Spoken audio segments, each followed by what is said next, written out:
The room smelled like antiseptic and resignation, the kind of silence that settles over patients who've stopped expecting visitors. Laura Bennett moved through room 347 with the kind of precision that made her invisible, restocking the crash cart, aligning syringes at exact 90-degree angles, each ampule of epinephrine placed where trembling hands could find it in the dark.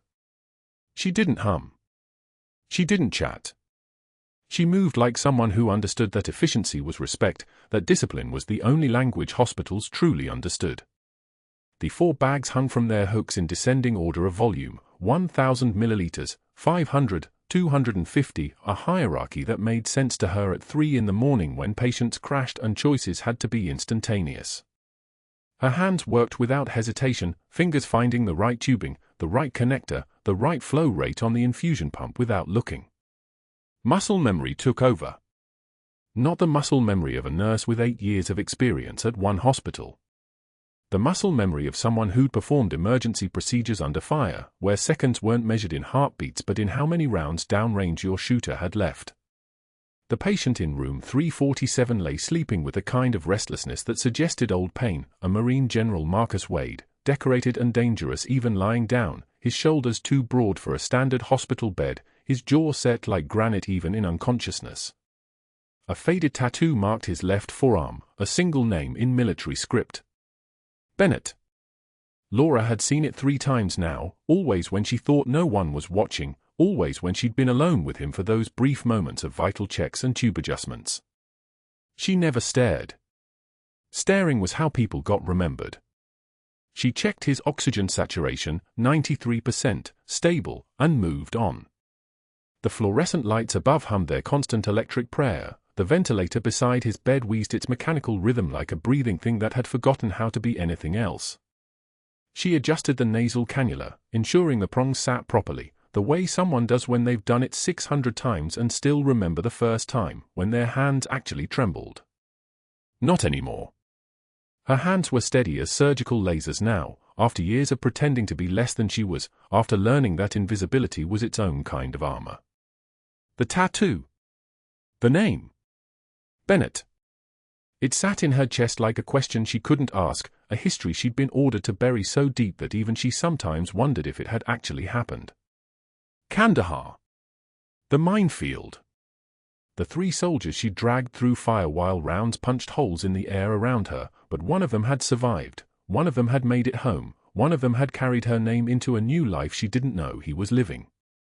She finished room 347 without ceremony. Crash cart restocked. Monitor leads checked. The room ready for whatever came next. She turned to leave and that was when she noticed him, really noticed him, watching her with the kind of attention that soldiers give to things that move wrong, that operate outside the normal rhythm of a place. His eyes were open now, grey as winter storms, following her with an intensity that made her pause. Not tremble. Pause. She met his gaze for exactly 1 second, long enough to be polite, not long enough to invite conversation, and left the room. The hallway stretched before her, fluorescent tubes casting everything in that flat institutional light that made the world look underwater. She moved toward the supply room, shoulders hunched, the way she'd learned to move in this hospital. Small. Unnoticed. A nurse who restocked things and checked vitals and did her job without incident or question. No one looked twice at nurses who made themselves forgettable. That was the point. That was the entire architecture of her survival. 3 floors above, in an office that overlooked the parking lot and the city beyond it, Dr. Raymond Mercer stood with a printed report in his hands and felt something shift in his understanding of his own authority. The report was simple enough, patient mortality rates, ranked by provider, color-coded for his convenience. Most of the nurses clustered around the hospital average, 2.3%. Some ran higher, 4, 5, even 6% depending on patient acuity and luck. But one column of numbers was different. One nurse had a 100% survival rate across 47 critical cases over 18 months.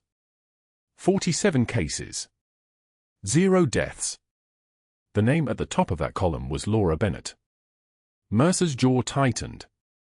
He'd noticed her before, the quiet one who never questioned his protocols, never raised her voice in team meetings, never made demands about staffing or resources. She should have been grateful for the work. Instead, she moved through his hospital like someone taking inventory, like someone calculating, like someone waiting for something. The probability wasn't possible. Medical systems didn't produce perfect outcomes. Perfect outcomes meant either data manipulation or someone operating outside protocol, running some kind of private practice within his hospital's walls. He'd worked too hard building his optimization systems, the billing codes that routed patient payments in particular directions, the equipment purchase agreements with vendors who kicked back referral fees, the delicate architecture of his advancement, to have some quiet nurse with a perfect record asking uncomfortable questions about why standard patients under standard care were producing standard complications and standard deaths. He picked up his office phone and dialed the chief of nursing. His voice was ice water. "I need Bennett's hiring records and incident reports. Everything. Tonight." He hung up before she could ask why. The probability gnawed at him. Perfect records didn't exist. And people who operated with that kind of precision, that kind of invisible competence, were exactly the kind of people who noticed details. Details like the phantom charges on patient files. Details like billing codes that didn't match procedures. Details like the careful paper trail he'd built to direct money toward particular pockets. His hands moved across his keyboard, pulling up the previous 30 days of patient data, scanning for patterns. His office was all dark wood and leather, the kind of space that announced success and invited no argument.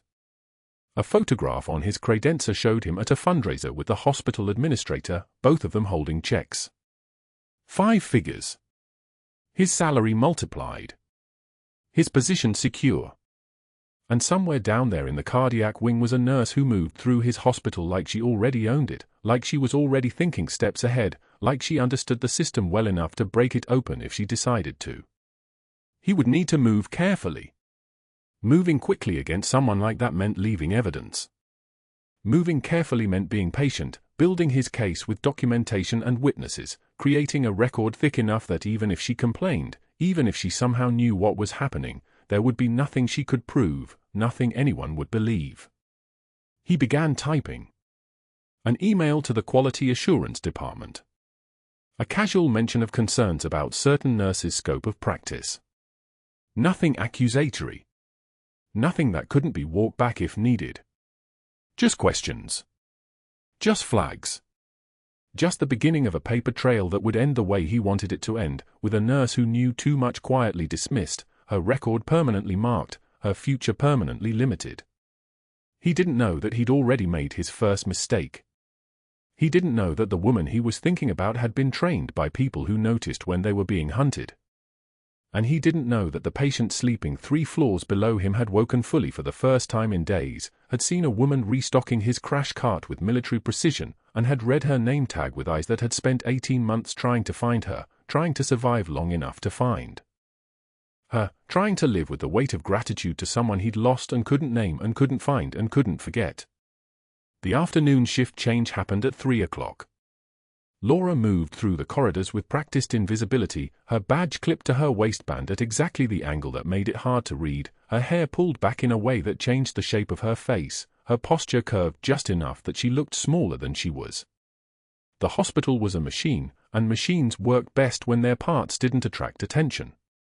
The cardiac wing spread out on the 4th floor like a small kingdom, 12 beds, 6 monitors, 3 crash carts, 1 supply room that smelled like plastic and medications that cost more than most people made in a week. She moved between rooms with the efficiency of someone who'd run similar operations under conditions infinitely more hostile. A patient in 401 needed his for flushed. A patient in 404 needed new electrode pads. A patient in 406 needed someone to listen to the rattle in his chest and file a note that said he was declining, but Laura had already heard the sound, pneumonia settling in, and had already left his nurse a note about adjusting his positioning, about the specific angle that would ease the pooling in his lower lobes, about the timing of his respiratory treatments. She didn't sign her name to these notes.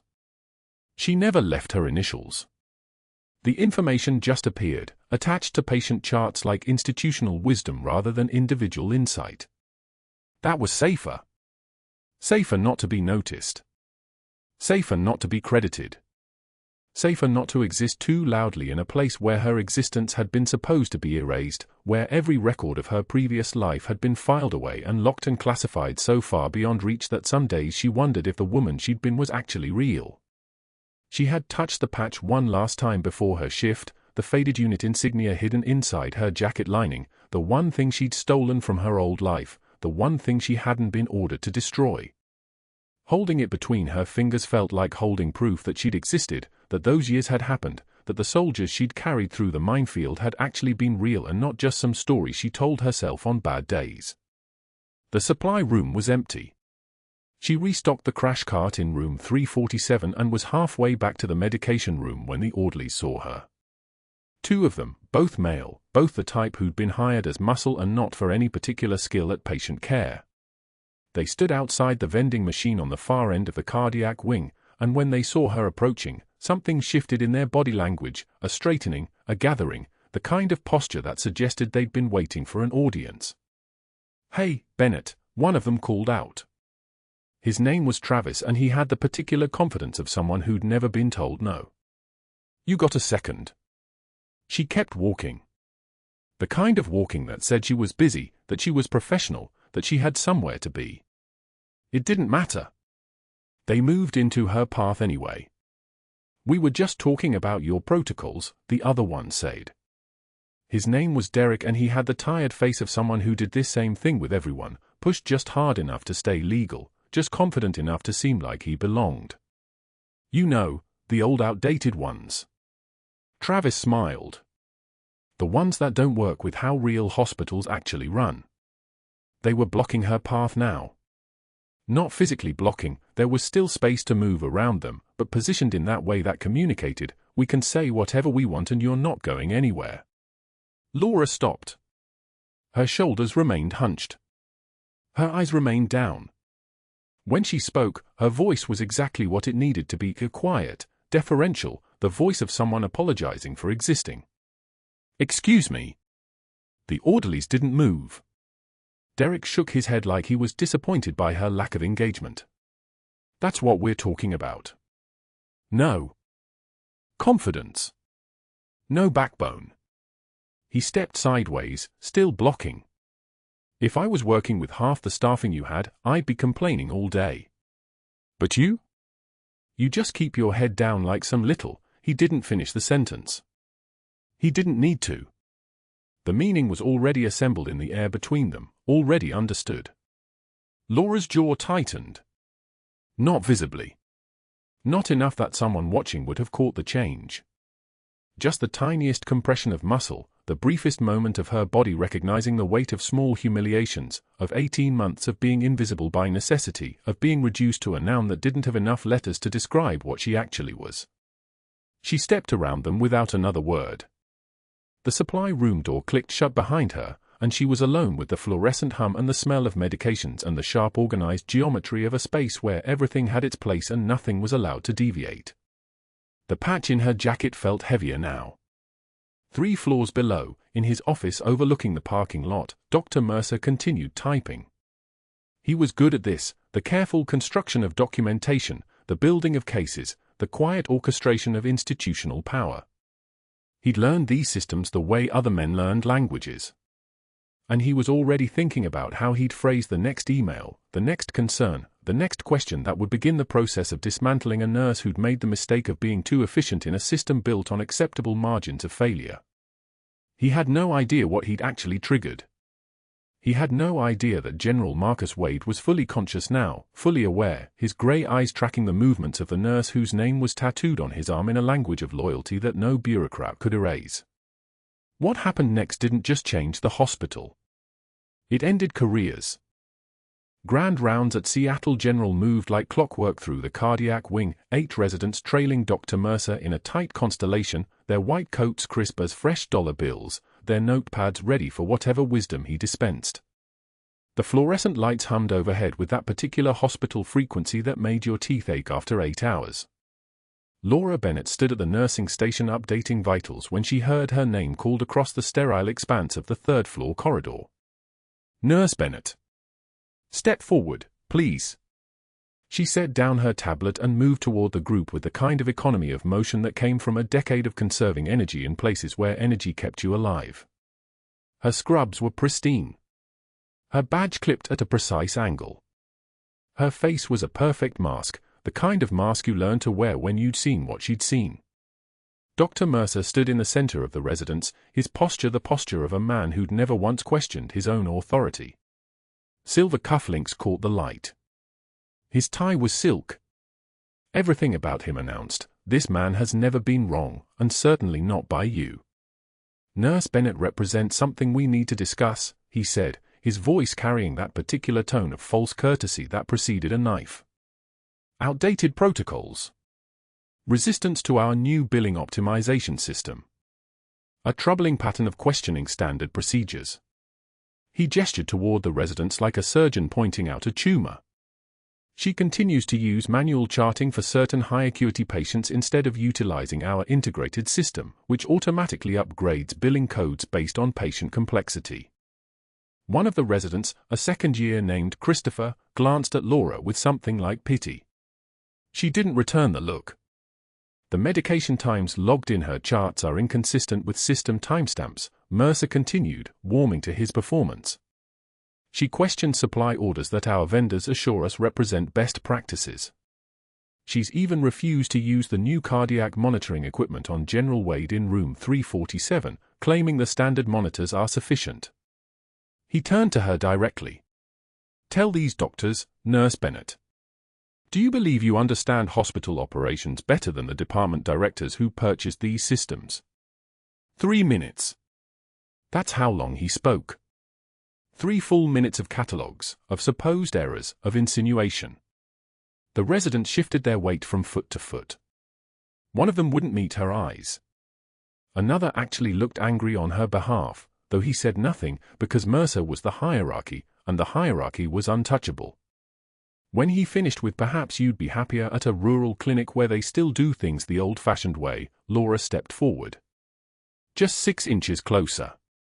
Her voice dropped half an octave, and suddenly the air in the corridor seemed to compress. Strange how my outdated protocols have a 100% survival rate. She paused. The fluorescent lights buzzed overhead like a waiting room full of held breath. While your optimized patients keep coding. She turned with military precision and walked away, her shoes clicking against the linoleum in a rhythm that suggested she'd walked away from worse than this. Behind her, Dr. Mercer's face bloomed red from his collar to his hairline. One of the residents actually smiled before catching himself. The rest of the shift folded into routine, medication passes, vitals checks, the endless small choreography of keeping people alive. But at 3:15 in the afternoon, Laura found herself at the third-floor vending machine near the break room, reaching for a protein bar and black coffee that tasted like hot plastic. The corridor here was quieter, away from the main traffic patterns, away from surveillance cameras that monitored every other hallway but not this one. Rick and James emerged from the supply closet like they'd been waiting. Rick was in his 40s, built like someone who'd once played football and had let it turn to weight over the years. James was younger, the kind of orderly who laughed loudly at things that weren't funny, the kind who needed witnesses to feel like his laughter mattered. "Hey," Rick called out, loud enough that his voice carried to the nurse's station 30 feet away. "It's the dumb little nurse. The one Mercer was talking about." James laughed, the sound of it sharp and mirthless. "Doesn't understand how real hospitals work. That's what I heard." They positioned themselves between her and the elevator. Not blocking her path exactly, but close enough that she'd have to squeeze past them to leave. It was a test, the kind of small violence that was technically not violent at all, just pressure applied in increments. Laura set her coffee on top of the vending machine. Her hands were steady. Her jaw tightened, just barely, but her voice remained flat, almost bored. "Excuse me." "Heard you were questioning equipment orders," James said, stepping an inch closer. "Like you know better than the actual doctors. Medical degree from YouTube, maybe." Rick laughed. She moved past them sideways, her shoulder brushing Rick's arm with absolutely no apology. She didn't hurry. She didn't defer. She simply went, leaving them standing there with their laughter trailing off like something that had lost its power midway through. Security Chief Anderson caught her at the exit 4 hours later, his hand resting on his radio like it was a rosary bead. Dr. Mercer stood 3 steps behind him, wearing that expression of professional concern, the kind that meant he'd prepared this moment, rehearsed it, built it into his schedule. "Just a reminder, Bennett," Anderson said, his voice the careful voice of a man who didn't want trouble but had been given instructions to create it. "We've had complaints about attitude. One more incident and we'll escort you out permanently. That's administrative policy." Laura's jaw tightened, barely perceptible, but there, and she nodded once. A single, sharp nod. She didn't defend herself. She didn't argue. She simply acknowledged the threat and left, her exit unhurried but final. The nursing station was empty at 11:45 that evening. The night shift had consolidated to the 4th floor where the ICU patients demanded constant monitoring. The 3rd floor was quiet in that particular hospital way, machines breathing for people, pumps delivering medication on schedules, the whispered background murmur of a place where work never actually stopped, just changed shifts. Laura pulled up the supply orders on her terminal, her fingers moving with the kind of precision that suggested she'd done this before, in other places, under other circumstances. General Wade's chart showed charges for premium cardiac monitoring equipment, a Hypertech M9000 system that cost $12,000 per installation. But when she looked at the actual equipment connected to room 347, there was a standard GE monitor, the kind that had been in use for 7 years. She photographed the screen with her phone. Then she cross-referenced 3 other Mercer patients admitted in the last 90 days. Each one showed phantom charges. Equipment never installed. Procedures never performed. Upgraded billing codes that didn't match the actual level of care provided. The pattern wasn't random. It was systematic. It was organized. Laura pulled up the equipment supplier contracts.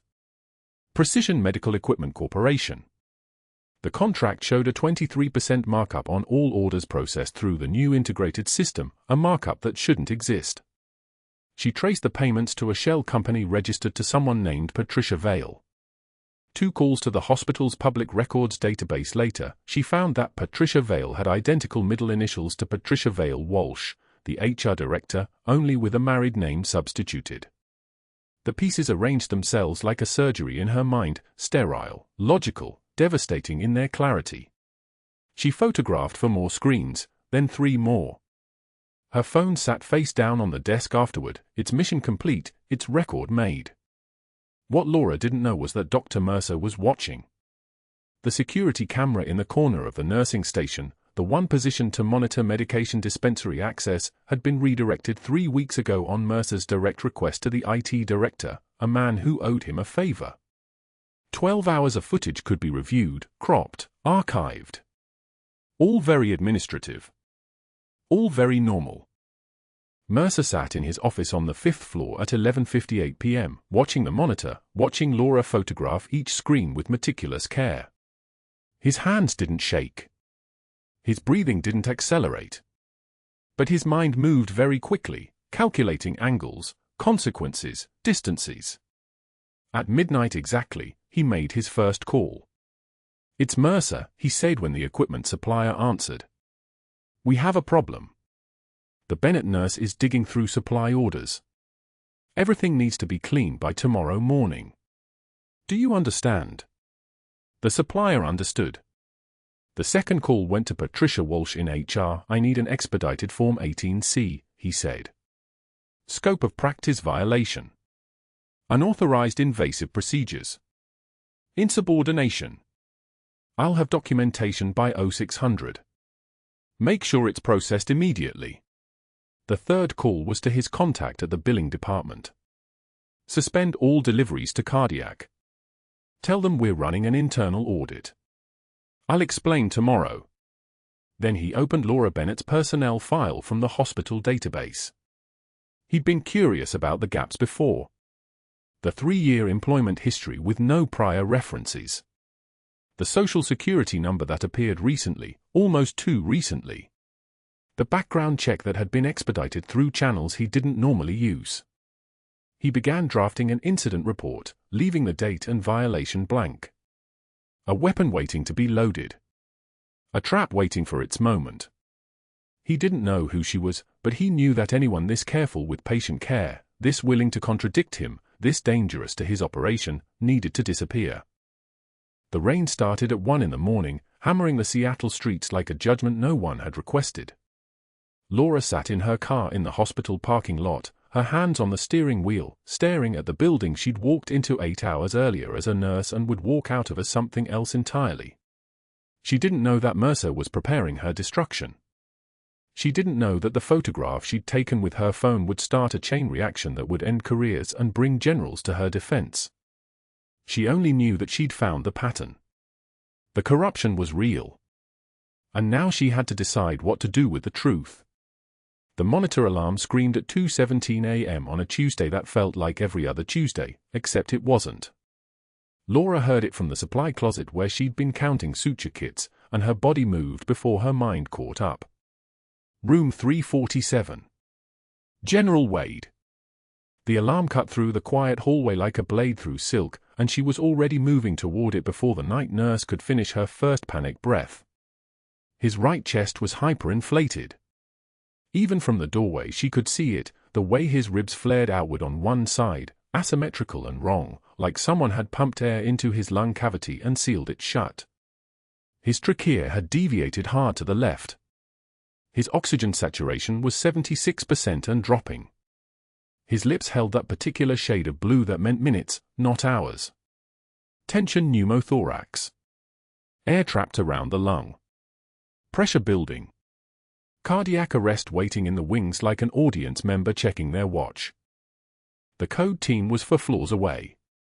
2 minutes minimum, even running. Wade had maybe 90 seconds before his heart stopped altogether. Laura stepped into the room and hit the code button with the side of her hand, a clean, efficient motion that came from somewhere deeper than conscious thought.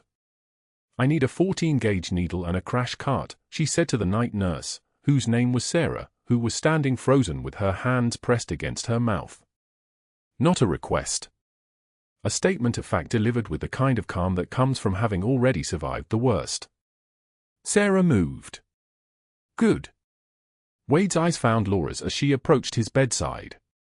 There was recognition there, not of her face, but of something in her bearing, in the way she moved like someone who'd done this before, done it in places where there was no backup, no code team 4 floors away, just hands and knowledge and the will to keep breathing. His mouth formed a word, "You." "Easy," Laura said, and her voice had dropped an octave from the timid nurse voice, the deferential one she wore like a mask during her shifts. This voice came from the captain. This voice had given orders in Kandahar under artillery fire. "I've got you, sir." She palpated his second intercostal space, mid-clavicular line, her fingers finding the anatomical landmarks with surgical precision. The skin was cool. His heart was racing, she could feel it hammering beneath her palm like something desperate trying to escape. She prepped the site with her other hand, moving with the terrifying fluid precision of someone who'd stopped being afraid a long time ago. The syringe was ready. The needle was 14 gauge, large enough to let the trapped air escape, small enough to thread between ribs without tearing the internal mammary artery. One motion. That was all it took. The needle went through skin. Through fascia. Through the pleural space. And then, the hiss. The sound of escaping air was immediate and unmistakable, like opening a pressurized valve, like release. O2 saturation climbed. 76% to 81% to 87% to 91%. Stable. Wade's chest collapsed back to something approaching normal geometry. His lips began returning to a color that wasn't blue. The code team arrived 3 minutes later to find the crisis resolved, find Wade breathing, find the night shift nurse documenting the procedure in the chart with handwriting that didn't shake. Sarah was staring at Laura like she'd just watched someone walk on water. "Needle decompression," Laura said, her voice already sliding back into the softer register, already hiding the captain again. "Pressure relief valve." He was hemodynamically unstable. "I had maybe 90 seconds. The code team leader was Dr. Patel, Good man, competent hands. He checked Wade's vitals, listened to his lungs, nodded slowly. You did this? He asked.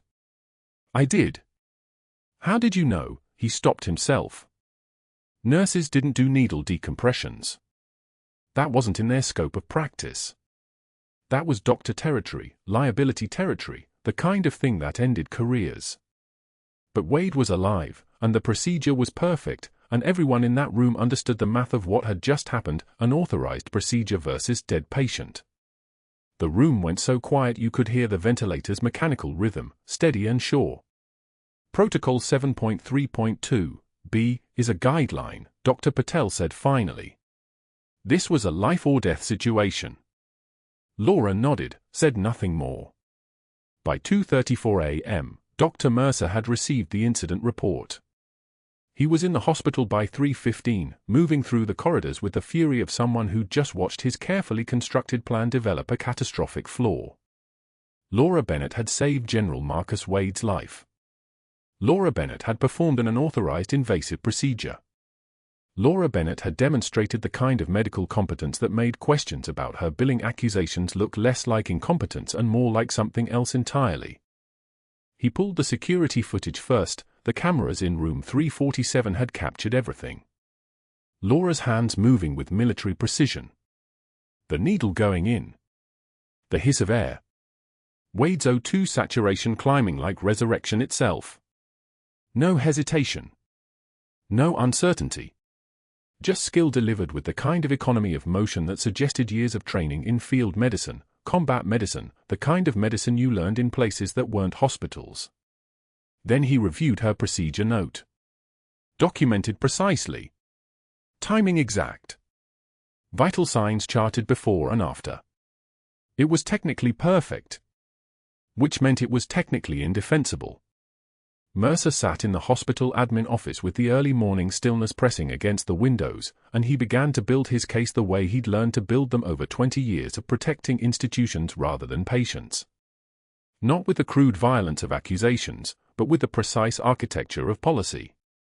He dictated to the administrative assistant, his voice carrying the calm certainty of someone who'd destroyed other people's careers before and knew exactly how the machinery worked. Incident report, he said.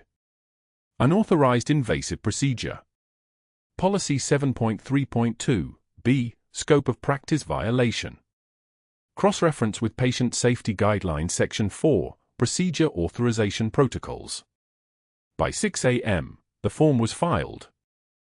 By 6:36 a.m., he'd contacted 2 night shift nurses, Diane from Pediatrics and Marcus from ICU, and asked them questions that already contained their answers. Did she confirm with a physician first, and surely she didn't just perform a needle decompression without calling the attending, and I mean, you were there, right? You can verify the timeline. By the time they hung up, they understood what they'd seen wasn't something impressive, it was something wrong.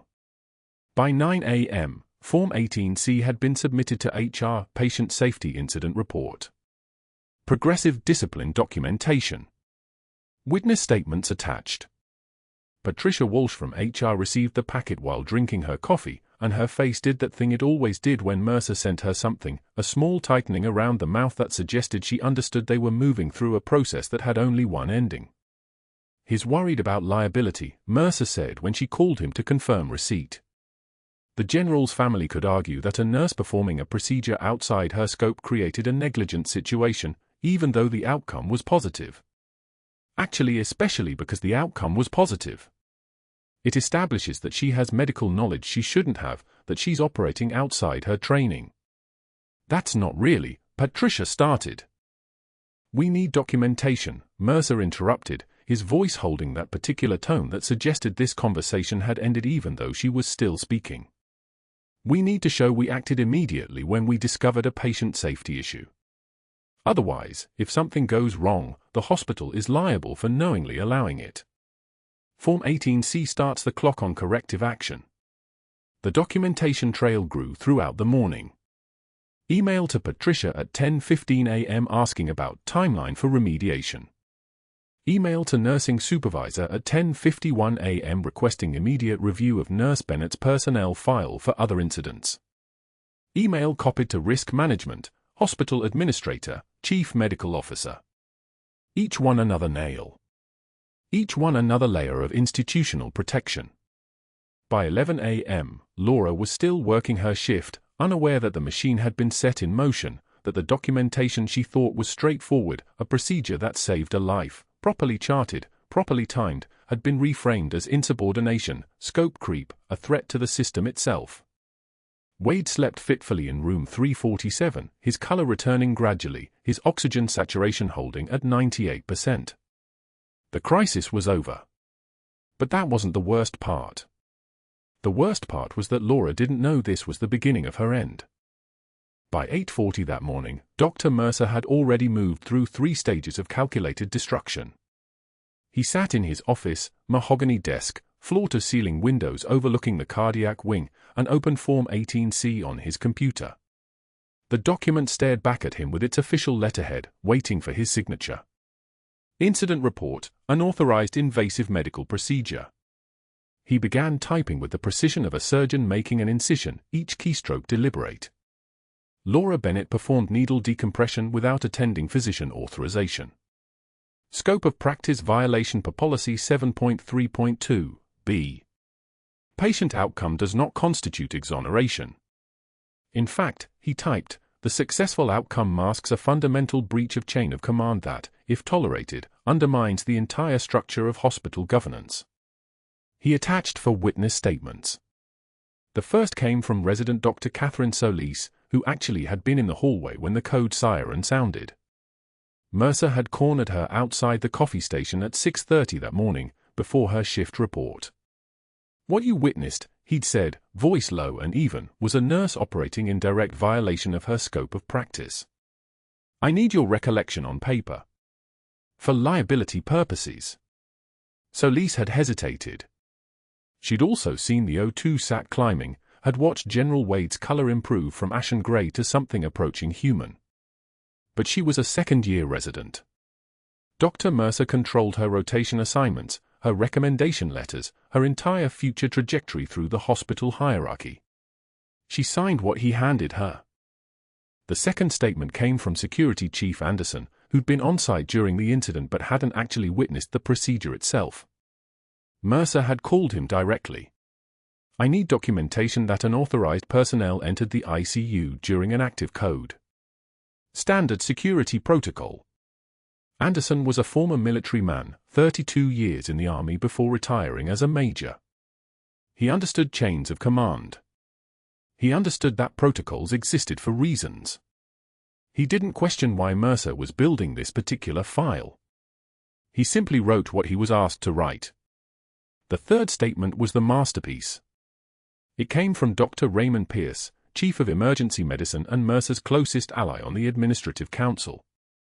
They'd had lunch together 5 times in the past month. Mercer had been careful about this, never direct quid pro quo, just quiet mentions of how valuable loyalty looked in promotion considerations, how the hospital's new infrastructure committee might need fresh voices. Pierce's statement was a surgical work of art. While I did not personally observe the procedure in question, the clinical record indicates a serious breach of established protocols. Allowing nursing staff to initiate invasive procedures without physician supervision creates liability exposure and undermines the credibility of our entire medical team. His signature sprawled across the bottom, confident and practiced. The documentation trail grew thicker. Mercer added a memo citing 3 previous occasions where he'd personally coached Laura Bennett on scope of practice limitations, occasions that had never actually happened. But there was no record contradicting him. No witness to contradict him. He had constructed a narrative so clean, so logically arranged, that anyone reading it would see a pattern of insubordination finally caught red-handed. He attached his formal recommendation, immediate termination.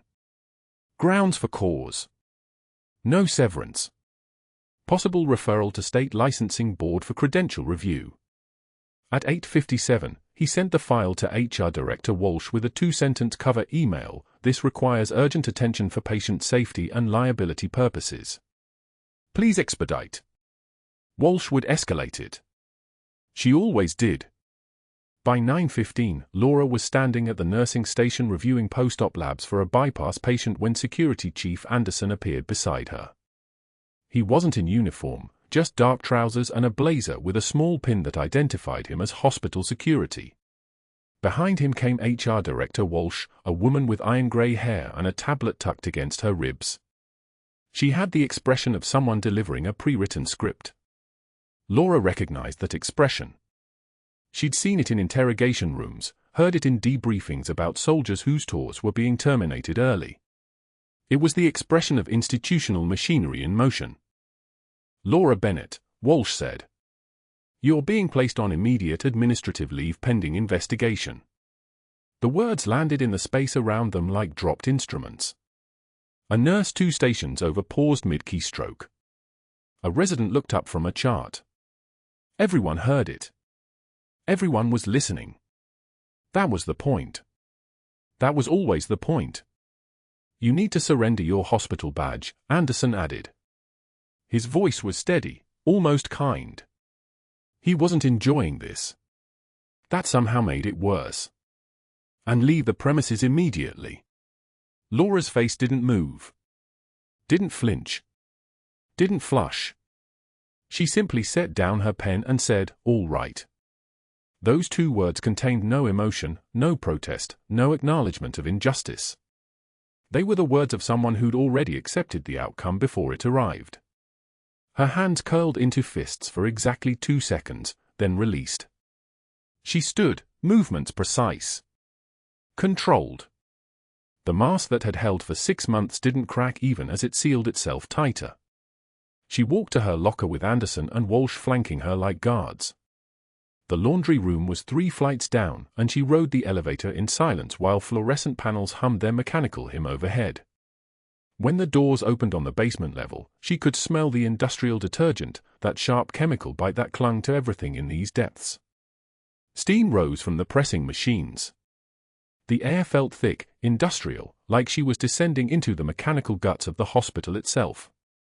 Her locker was in the back corner. She'd chosen it 6 months ago specifically because it faced the wall. She opened it now and withdrew her jacket first, the one with the faded unit patch still sewn inside the lining, the patch she'd carried through 3 continents and 2 careers and 1 complete disappearance. She touched it once with her fingertips. Then withdrew her scrubs. "Hospital property must be returned," Walsh said, handing her a plastic bag. "All of it." Laura began to change, moving with the same methodical precision she brought to every task. Off with the scrubs. The fabric was damp at the collar from 12 hours of emergency codes and adrenaline and walking the line between life and death. She held the pale blue uniform and began to fold. Sharp crease. Another crease. The movements were exactly right, military corners, practiced precision, as if she were preparing a flag for a fallen soldier. Each wrinkle was smoothed away. Each edge was aligned. The fabric lay perfectly flat when she finished, a rectangle of clinical blue that no longer bore her name. She placed the folded scrubs in the plastic bag. Anderson extended a small envelope containing her final paycheck and a letter of termination. She took it without reading it. Why read what she already knew? "You're banned from all patient floors," Walsh said.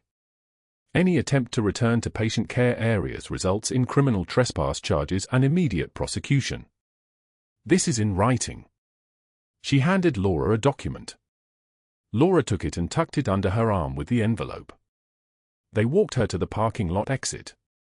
The evening was settling in, shadows growing long across the asphalt. Seagulls circled above the loading dock, hunting for scraps. The ocean was 10 miles away, but you could smell it sometimes, salt carried on the wind. Laura could smell it now, mixed with diesel exhaust from the delivery trucks. She didn't cry. She didn't look back at the hospital, didn't glance up at the window where Dr. Mercer was probably watching.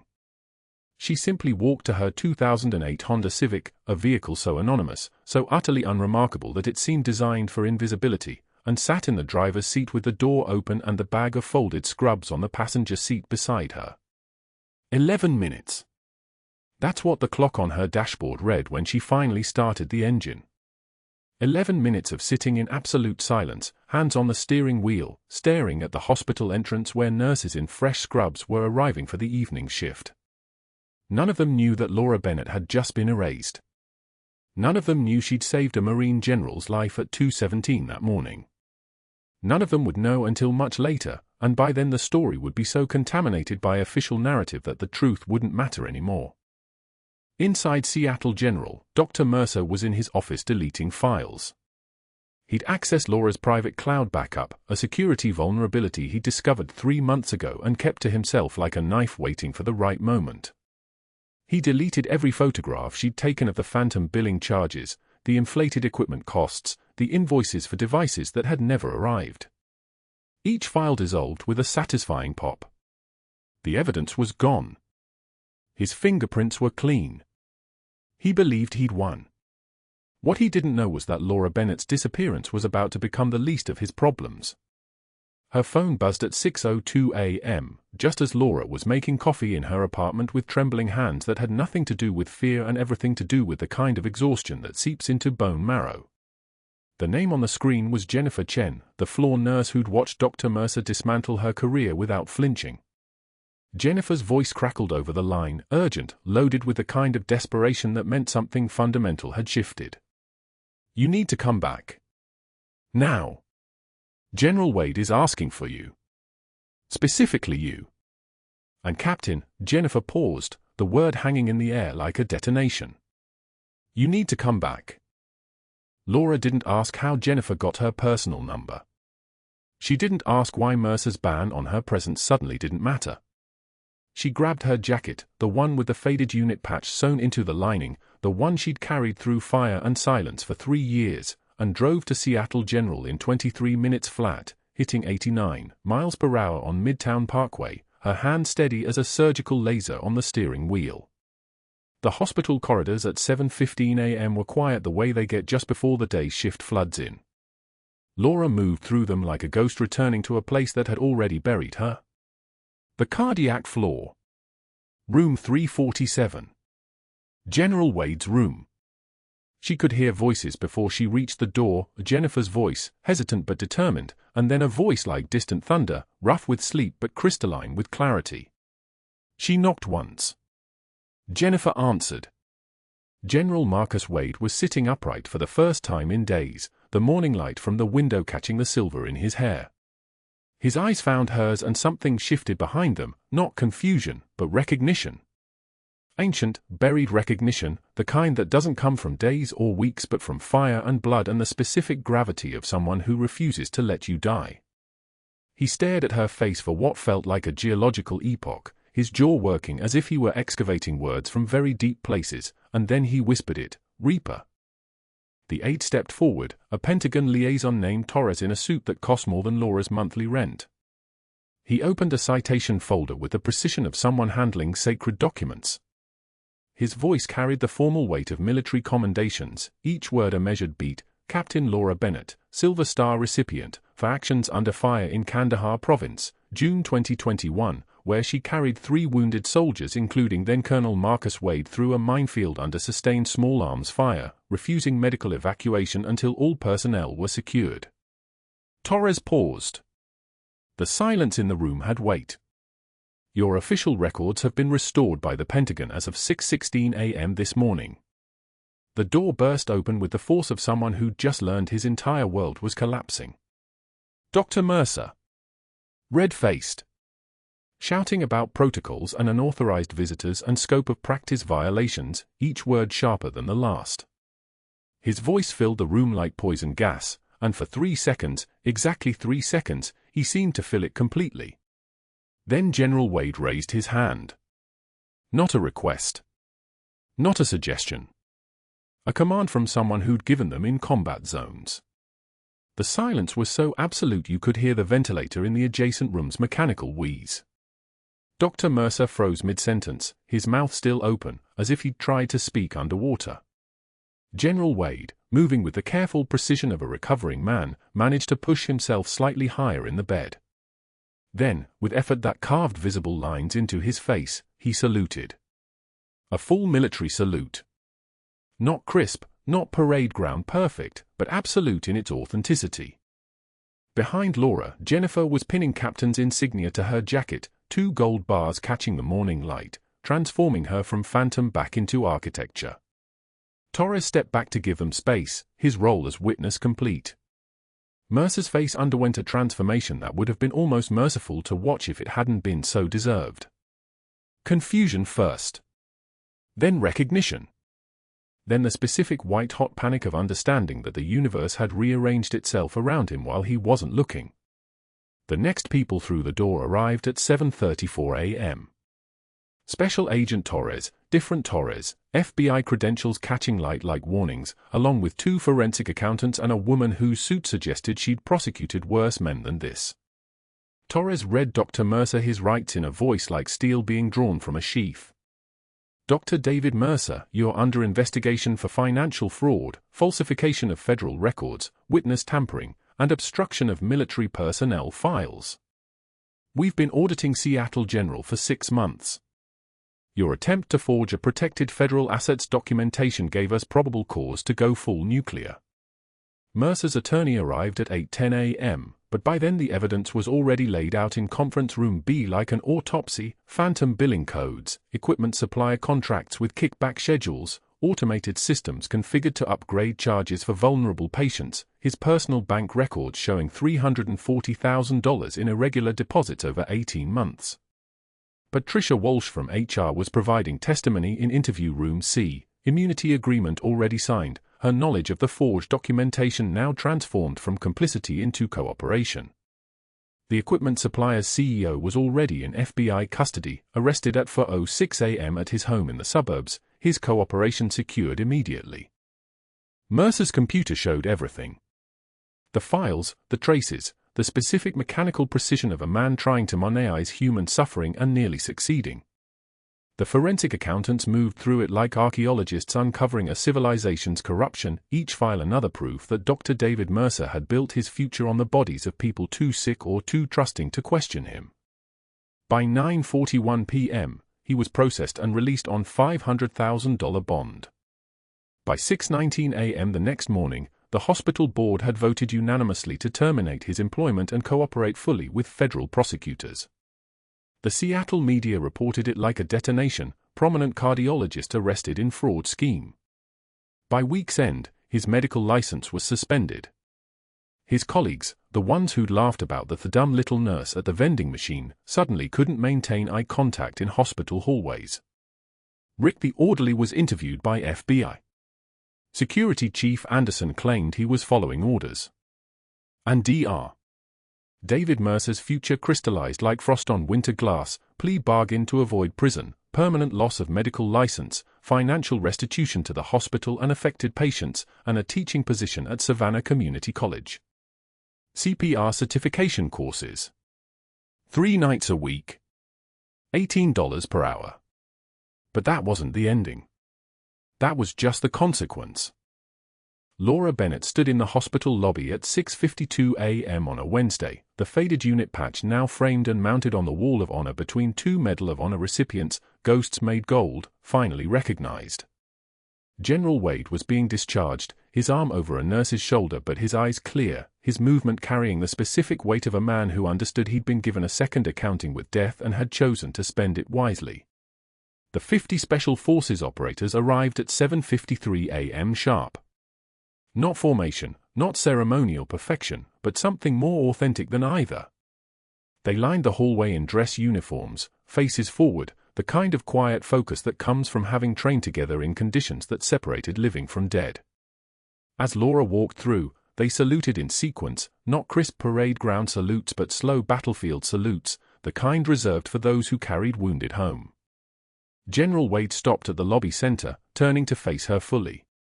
"I never forgot your name," he said, his voice carrying the weight of 3 years of memory returning like tides. "I forgot your face. Forgot the fight. Forgot everything except that someone named Bennett refused to leave me behind." Laura's composure finally fractured, not tears, but the smallest smile, the kind earned through fire and earned through silence. She pulled the original faded unit patch from her jacket pocket, worn soft as cloth can wear, carried through combat and invisibility and 3 years of existing in the margins. I kept this, she said. Through everything. Wade nodded. And it kept you. The Seattle General Board offered her reinstatement with back pay, a formal apology, and promotion to nurse manager. She accepted on one condition: patient care protocols override billing optimization. Always. The new chief of medicine agreed immediately, her voice carrying the relief of someone who could finally do right by people instead of right by numbers. Laura pinned her captain's insignia to her new scrubs, visible now, no longer hidden, no longer erased, and walked toward the cardiac wing as a young resident approached nervously. Captain Bennett? Could you teach us that needle decompression technique? She nodded. Jennifer Chen fell into step beside her as they moved deeper into the hospital, back toward where wounded people came to heal. What you said to Mercer about power, Jennifer asked carefully. What is it, really? Laura didn't break stride, her voice carrying the kind of certainty that comes from having seen exactly what matters and what doesn't. Power is not a title. Power is the ability to help. The doors closed behind them. The 50 soldiers dispersed like they'd arrived, their purpose complete. And somewhere in a community college classroom on the south side of Savannah, Dr. David Mercer demonstrated chest compressions on a plastic dummy to bored students who didn't know his name and wouldn't have cared if they did, his hands shaking slightly, his future reduced to counting minutes until the 2-hour class ended and he could return to the small apartment he'd have to rent now that everything else had burned away. If this story resonated with you, if you've ever been underestimated by someone who didn't know who you really were, please subscribe and like for more stories of hidden heroes and earned reckoning. Comment below, have you ever judged someone only to find out you were dead wrong?